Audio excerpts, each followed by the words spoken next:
Members, it is with my great appreciation, admiration for what Charles Edwin Bray Sr. has done.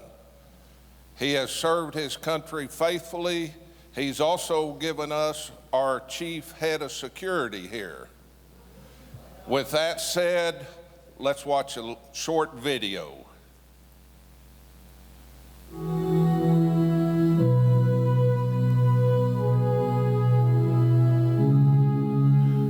My name is Charles E. Bray.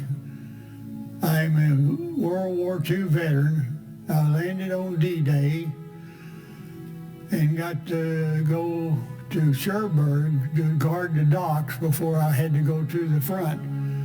But we went through so many towns, I cannot remember all the towns now, but it was St. Lo, Fontainebleau, and Paris. And we rode a tank under the Eiffel Tower, and then we went to Germany. It's so hard for me to remember all this stuff. And the three guys, we were almost brothers. We all went to Fort Sill together and went to the training and everything and went overseas together. And we were all wounded at the same time. We all hit the ground at the same time. And we all came home wounded. And I was hit 5 times. And I came home and I married my wife, which was the best thing that ever happened to me in my life. And I got a good job at Tinker, and I worked there 30 years. And came home and retired and moved to the lake. And we've lived there ever since then. And I had a brother in the service. He was in 20 years. He cooked for the officers. He cooked for all of them, I guess. I don't remember, probably even Patton. And, but I rode on them tanks a many miles riding on the back of them things because we felt safe up there. You know, and I fell off one once and woke up and one was coming at me and I had to roll out of the way. And we had a pretty good deal when I was in Cherbourg guarding the docks. And then they said, we got to guard the town now. Was guarding the town on top of that. And then one day the colonel come in and said, I want 6 guys. You. There wasn't no yes, sir. And that's when we were sent to the front. And this is one thing I got to say. We liberated Fontainebleau, France. And I came home, and we were living at the lake, and I went to the post office, and I met this woman. And I said, ma'am, I think I hear a little French. She said, yes, sir, I am French. And I said, what part of France? And she says, Fontainebleau. And I said, I liberated Fontainebleau. And she says, well, I don't know. I was only 2 years, 4 years old or something, maybe. I don't remember. But anyway. And I said, you got to be kidding. And her dad kept her hid for 2 years because they were Jews. And we've become good friends now. We talk a little French together. And I learned that from my buddy. One of these guys that I was with could speak 5 different languages. We asked him, how in the heck did you learn 5 different languages? He said, well, my mother was married to a German, my aunt was married to a Russian, and when they got together at Christmas, if you didn't know their language, you didn't talk to them. but he could rattle that French off, and he was the one that played the violin. He played the violin. He didn't play a fiddle, and the other one played the piano. But we found a house with a piano and a violin, and we had some good music, boy. Inside a single wide in Cookson, Oklahoma, a tortured soul lives alone. It's a hard life, let me tell you, buddy. You ain't never lived hard till you go through what I've been through. This is me. 90-year-old Ed Bray served in World War II. He was at Normandy on D-Day, has 2 Purple Hearts and more than a dozen other medals. But when we first met him in March, he couldn't even read what they were for. Not because it was too painful, Victory. but because he simply couldn't read. You know what that word is? E-U-R-O-P-E? The toughest thing that ever happened to me in my life is not being able to read. You said you were at Normandy, though. Yes, Illiteracy can be that damning. I've covered this up for 80 years. Nobody in this town knows I can't read. Until he retired, Ed worked a civilian job at an Air Force base refueling planes. A coworker helped him with the forms and whatnot. At home, his wife covered for him for 62 years, until she died in '09. Put you guys some coffee on. Since then, Ed has managed okay, but the soldier in him still refuses to surrender. I wanted to read one book. I don't care if it's about Mickey Mouse. I want to read one book before I die.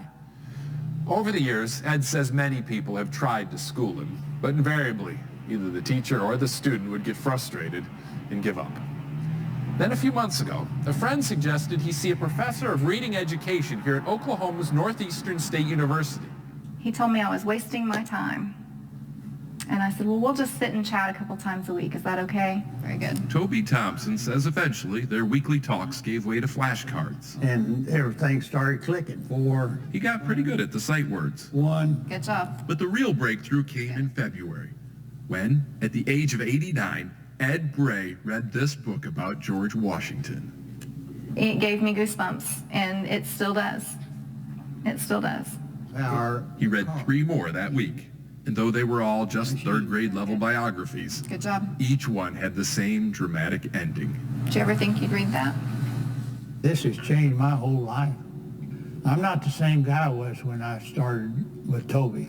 I'm a different man now. Today, Ed is at a 6th grade level and can now enjoy many of the benefits literacy provides. Ladies and gentlemen, Most notably, this is Ed Bray. karaoke. Make the world go away. We asked him to sing for us on this night, but he does it all the time on his own. Reading really has given him tremendous confidence, which he hopes will inspire others. Ed Bray, everybody. Get in there and learn, baby. Now. Because you ain't going to learn in that pine bottom.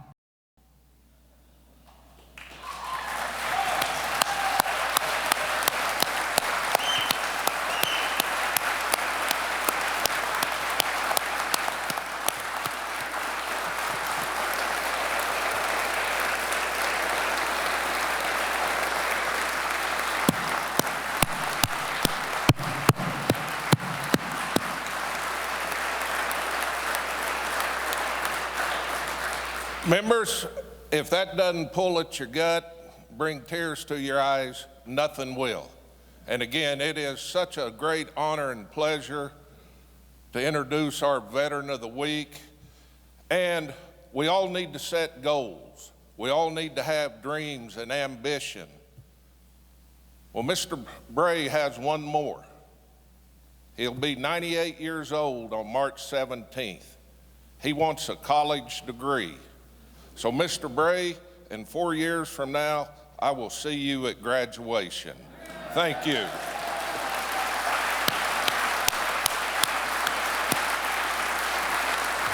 And I know we're taking a little longer than normal, but can we sing this fine American happy birthday?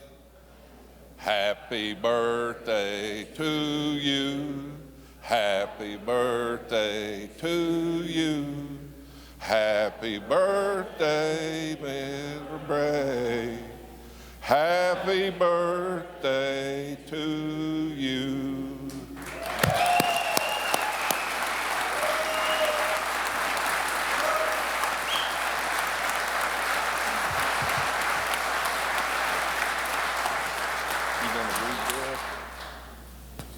The clerk will read the citation for Mr. Bray.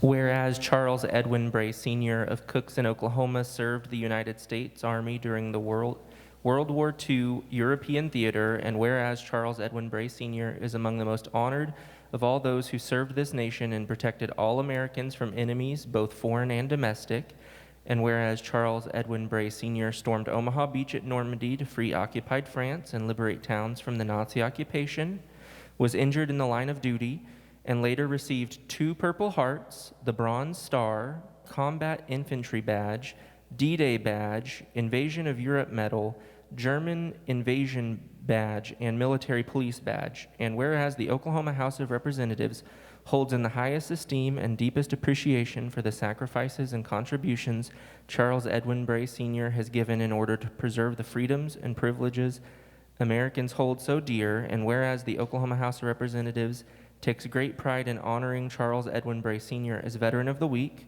now therefore pursuant to the motion of Representative Bob Ed Culver, the Oklahoma House of Representatives extends to U.S. Army veteran Charles Edwin Bray Sr. sincere commendations and directs that this citation be presented.